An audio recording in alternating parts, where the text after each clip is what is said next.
बिस्मिल्लाहिर्रहमानिर्रहीम। अस्सलामुअलैकुम। बड़ा मुश्किल है उलमाए कराम की मौजूदगी में बात करना, खिताब करना, और फिर मुझे हुक्म मिला है 3 मिनट में बात कंप्लीट करनी है। मेरा पहला तारुफ अलामा खादम हुसैन रिजवी साहब से ये था कि मुझे अपना प्रोग्राम करना था, और मेरे प्रोड्यूसर हुसैन हैदर साहब ने कहा खादम हुसैन रिजवी लाइन अप कर दूं। तो मैंने कहा कि खादम हुसैन रिजवी कौन है?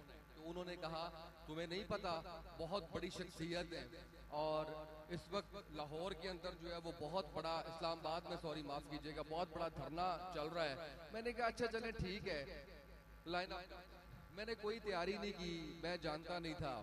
चलते चलते मुझे किसी ने कहा कि अलामा साहब गालियां देते हैं। मैंने वो सवाल कर लिया लाइव से, बड़ी खंदा पेशानी से उन्होंने मुझे जवाब दिया। ये मेरा पहला तारुफ था अलामा खादम हुसैन रिजवी साहब से। बाद में मुझे डराया गया, मुझे कहा गया कि बड़े सख्त लोग हैं, नुकसान पहुंचा देंगे, तुमने बड़े सख्त सवाल किए। मैंने थोड़ी हिम्मत की और मैंने दोबारा से इंटरव्यू लाइन अप करने की कोशिश की। तो एक शख्स से मेरा राब्ता हुआ जिसको कहा जा रहा था कि ये अलामा साहब का बेटा है। तो मेरे लिए बड़े अचंभे की बात थी। मैंने उनका नाम सेव किया, साद सन खादिम हुसैन रिजवी। आज भी यही है इजाजत से साद भाई की कि ये नाम मैं चेंज नहीं करना चाहता अपने मोबाइल में। तो मेरे लिए बड़े अचंभे की बात थी कि ऐसा भी होता है, किसी भी मजहबी जमात, किसी भी सियासी जमात के लीडर के बेटे का नंबर भी ऐसे मिल जाता है। यानी मैं अगर कहूं कि जरदारी का इंटरव्यू करना है तो बिलावल भुट्टो से बात होगी मेरी, सवाल ही पैदा नहीं होता। तो मेरा जो पहला तारुफ साद भाई से था, वो इंटरव्यू का टाइम हुआ, मैं आया तो मैं डर रहा था कि यार कोई यहाँ से मुझे मार ना दे, मैंने शायद कोई सवाल कैसा कर दिया है। तो मुझे आज जिन्होंने लाइन अप किया, जिन्होंने फोन किया, शामी बड़ा प्यारा बच्चा है यहाँ पे, वो मिला मुझे। तो उसने कहा आपको पता है आपने कितना धचका पहुंचाया है जमात को, आपको पता है आपके उस सवाल ने कितना पीछे गिराया है जाके। मैंने कहा अच्छा, तो ये मैं शरारत के मूड में था तब भी। मैंने कहा अच्छा कुछ नहीं कहते, ये वैसे ही डराया गया मुझे। ये सारी बात करने का मकसद ये है कि इमेज, परसेप्शन और रियलिटी बड़ी मुख्तलिफ होती है। आज अभी मेरे साथ बिलाल आए हुए हैं, मेरे साथ शुएब बदन आए हुए हैं। शुएब बदन बड़ी अच्छी पॉडकास्ट कर रहे हैं। मैंने कहा मैं तुम्हें दिखाता हूँ ये कौन लोग हैं। तो उन्होंने मुझे कहा कि आप क्या बात करेंगे इनमें। मैंने भी काफी कोशिश की तैयारी करूं, सुबह सुबह स्पीच लिखवाई। फिर मैंने कहा नहीं, ये दिल से बोलने वाली बातें हैं, दिल से करते हैं। तो मैं आपसे जो गुजारिश करने जा रहा हूं, ये जो बात करने जा रहा हूं, वो ये है कि मीडिया जिस तरह से काम करता है वो मैंने आपको बता दिया है। उसके बाद मैंने जब वो दूसरी मुलाकात में बाबा जी का इंटरव्यू किया तो सारे सवाल मैंने किए। मैंने ये भी कहा कि मैं रिसर्च करके नहीं आया था, आपने तो कभी गाली नहीं दी थी। उन्होंने बड़ी खंदा पेशानी से उसको भी कबूल किया।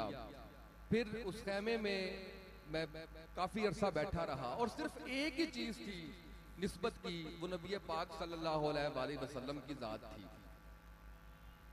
और अलामा खादम हुसैन रिजवी साहब ना तो किसी मिल के मालिक थे, ना बादशाह थे, ना कोई बहुत ही अरबपति खरबपति थे, लेकिन आज जो कुछ उन्होंने कमाया है, जो कुछ आज हम देख रहे हैं, अगर मैं उसकी बात करूं तो उसके अंदर अलामा साहब ने अपने आप को एक सच्चा आशिके रसूल सल्लल्लाहु अलैहि वसल्लम अपने आप को साबित किया है। ये हम सबकी बदकिस्मती कि उनकी जिंदगी में उनको नहीं पहचान सके। मैंने छाना फटका, मैंने बाबा जी से कहा, मैंने कहा कौन खाना खिला रहा है, अभी मैं लंगर करके आ रहा हूँ।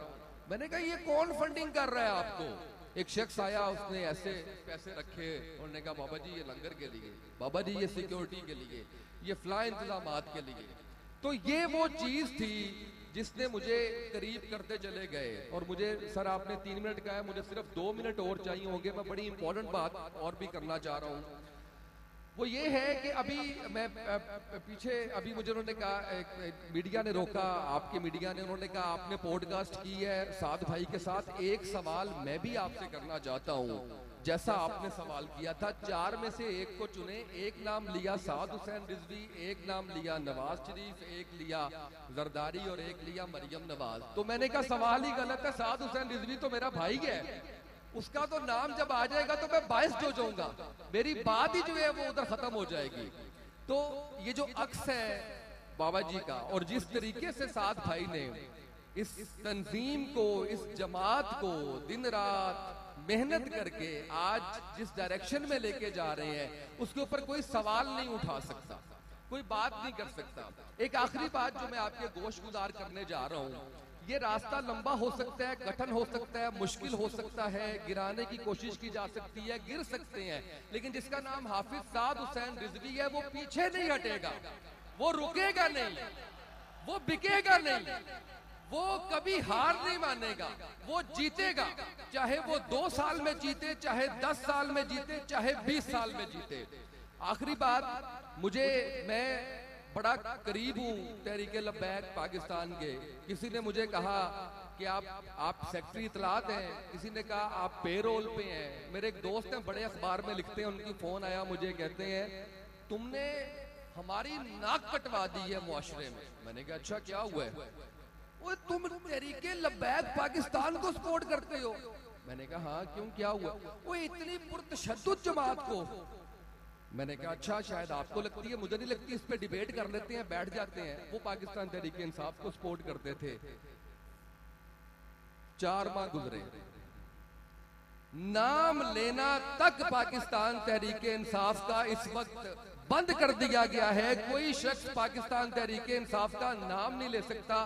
उससे बड़ी वो जमात जिसने तहरीके लब्बैक पाकिस्तान पे तशद्दुद करके उसको पुरतशद्दुद करार दिया, आज उससे बड़ी पुरतशद्दुद जमात जो है वो कोई लेबल्ड नहीं है पाकिस्तान में, उसका सिर्फ नाम पाकिस्तान तहरीके इंसाफ। बहुत शुक्रिया।